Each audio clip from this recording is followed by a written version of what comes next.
பாலாஜி, இந்த தேர்தலை புறக்கணிப்பதற்காக பாஜக கூட்டணி சார்பில் என்னென்ன விவரங்கள் எல்லாம் தெரிவிக்கப்பட்டிருக்கிறது பாலாஜி?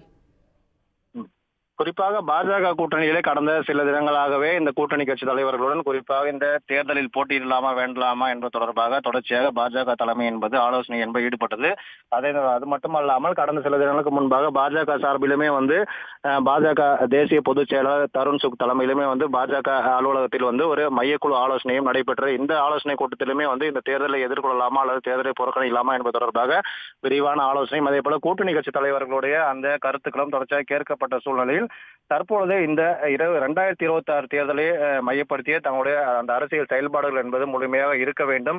அதை மையப்படுத்தி தான் அடுத்த கட்ட பணிகளும் மேற்கொள்ள வேண்டும் என்ற அடிப்படையில் தற்பொழுது இந்த தேர்தலை புறக்கணிப்பதாகவும் அதே போல பெரும்பாலான தேர்தல்களில் இடைத்தேர்தல் என்பது ஆளுங்கட்சிக்கு சாதகமாகவே இருக்கும். அதன் அடிப்படையில் இந்த தேர்தலை முக்கியமான ஒரு தேர்தலாக எடுத்துக்கொள்ளாமல் இன்னும் ஓராண்டில் நடைபெறக்கூடிய அந்த சட்டமன்ற தேர்தலை மையப்படுத்திய தங்களுடைய செயல்பாடுகள் இருக்க வேண்டும் அடிப்படையில் தற்போது இந்த தேர்தலை புறக்கணித்துள்ளதாக பாஜக தரப்பிலும் தெரிவிக்கப்பட்டுள்ளது.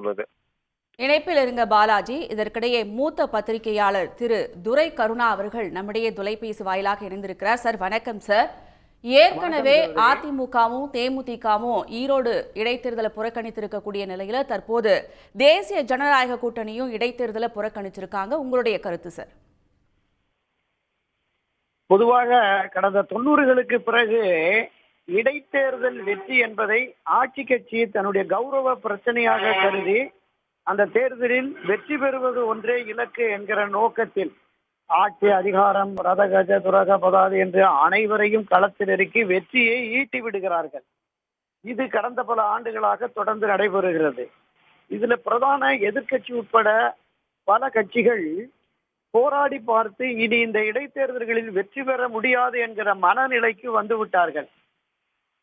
அதாவது என்ன செல்வாக்கு இருக்கிறது, மக்கள் மத்தியிலே ஆட்சிக்கு அதிருப்தி இருந்தால் அந்த அதிருப்தி வாக்குகள் நமக்கு வருமா என்று பரீட்சித்து பார்க்க கூட அவர்கள் விரும்பாமல் புறக்கணிப்பு செய்திருக்கிறார்கள்.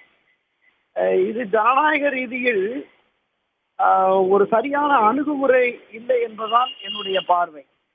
அது திராவிட முன்னேற்ற கழகமானாலும் அனைத்து இந்திய அண்ணா திராவிட முன்னேற்ற கழகமானாலும் இடைத்தேர்தல்களை எதிர்கொள்கிற பாங்கு அணுகுமுறை என்பது உலகறிந்த ஒன்றுதான். ஆனாலும் போராடி பார்த்து விடுவோம், மக்களுடைய ஆதரவு என்ன என்பதை தெரிந்து விடுவோம் என்று அரசியல் கட்சிகள் களம் இறங்குவதுதான் சரியானதாக இருக்கும். ஆனால் துரதிருஷ்டவசமாக பிரதான எதிர்கட்சியும் போட்டியிலிருந்து விலகிவிட்டது. அடுத்த நிலையில இருக்கிற பாரதிய ஜனதா கட்சி தலைமையிலான என்டிஏ அணியும் இருக்கிற தேமுதிக உட்பட மற்ற கட்சிகளுமே இந்த போட்டியிலிருந்து விலகுவது என்பது மிக எளிதாக ஆட்சி கட்சி வெற்றி பெறுவதற்கு கூடுதல் வாய்ப்பு இருக்கிறது.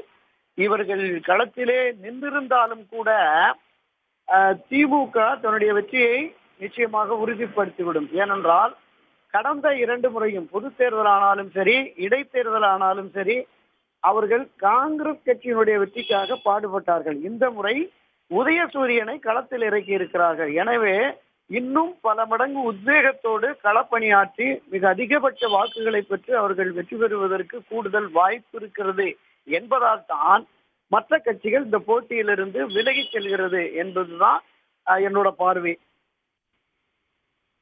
சார், 2026 சட்டமன்ற தேர்தலை மனதில் வச்சுதான் அதிமுகவும் தேமுதிகவும் தங்களுடைய செல்வாக்கு சரிந்துருமோ அப்படின்ற ஒரு அச்சத்தால அதோட உத்தியோகத்தை தான் இந்த இடைத்தேர்தலை புறக்கணிச்சிருக்காங்க அப்படின்ற ஒரு கருத்து முன்வைக்கப்பட்டது. இப்போ பாஜகவுக்கும் அதே நிலைப்பாடு தானே? அவங்களுடைய நிலைப்பாடு என்னன்னு நீங்க நினைக்கிறீங்க சார்?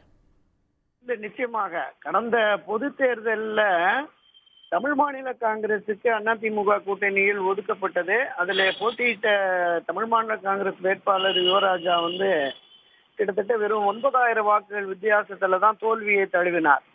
அடுத்து நடைபெற்ற இடைத்தேர்தலில் அண்ணா திராவிட முன்னேற்ற கழகம் இரட்டை இலை சின்னத்தை களமிறக்கி என்டிஏ ஆதரவு, திரு ஓபிஎஸ் ஆதரவு, டிடிவி ஆதரவு என்ற நிலைப்பாட்டில் இருந்தும் கூட கிட்டத்தட்ட 65,000 வாக்குகள் வித்தியாசத்தில் தோல்வியை தழுவ வேண்டிய ஒரு சூழல் ஏற்பட்டது. அரசியலிலே ஒரு பின்னடைவு சரிவு என்பது அவ்வப்போது ஏற்பட்டாலும் இது ஒரு மிகப்பெரிய சரிவாகத்தான் அப்போது பார்க்கப்பட்டது. இந்த நிலை தொடரக்கூடாது என்பதால் தான் விக்கிரவாண்டி தேர்தலையே அவர் புறக்கணித்தார்கள். ஆட்சி கட்சியான திராவிட முன்னேற்ற கழகம் ஈரோடு கிழக்கில் அதிகார துஷ்பிரயோகம் செய்து மக்களை ஏமாற்றி மக்களை பற்று செய்துட்டாங்கன்னே சொன்னாங்க. அந்த மாதிரி எல்லாம் நடந்ததுனாலதான் அந்த நிலை விக்கிரவாண்டியில இருக்கு என்பதால் தான் அவங்க போட்டியிடல. இப்போது 2026 பொது தேர்தலை எதிர்கொள்ளக்கூடிய ஒரு சூழலில் மீண்டும் வாக்கு சதவீதம் குறைவு, ஒரு பின்னடைவு என்று வருவது நமக்கு ஒரு உசிதமாக இருக்காது என்கிற கருத்தாக்கம் நிச்சயமா அண்ணா திராவிட முன்னேற்ற கழகத்தில் திரு எடப்பாடி பழனிசாமி தலைமையிலான அதிமுகவிலும் சரி பாஜகவினுடைய என்டிஏ அணியிலும் அந்த பார்வை நிச்சயம் இருக்கும் என்பதுல எந்த மாற்று கருத்தும் இல்லை சகோதரி. இணைப்பில் வந்து கருத்துக்களை பகிர்ந்து கொண்டமைக்கு நன்றி சார். உடனுக்குடன் செய்திகளை தெரிந்து கொள்ள சன் நியூஸ் பெல் ஐகானை கிளிக் பண்ணுங்க.